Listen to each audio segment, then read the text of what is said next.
శివరాత్రి రోజు తప్పకుండా చేయాల్సింది ఉపవాసం. ఉపవాసం అంటే ఏమిటి?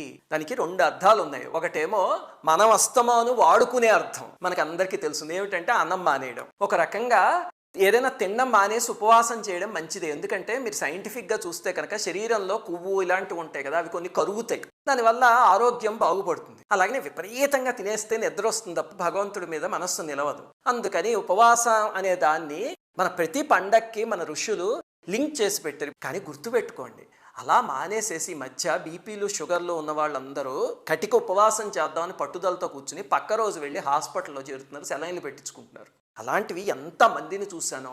అలాంటి ఉపవాసాలు ఎప్పుడూ చేయకండి, అది మంచిది కాదు. ఇంకా రెండవది, అసలైన ఉపవాసం ఏమిటి? ఇది అన్నం మానేయడం ఉపవాసం కాదు. అసలైనది ఏమిటి అంటే ఉపవాసం అంటే దగ్గరగా ఉండడం. అంటే మన మనస్సు పరమేశ్వరుడికి దగ్గరగా రోజంతా ఉండగలిగితే దాన్ని ఉపవాసం అంటారు.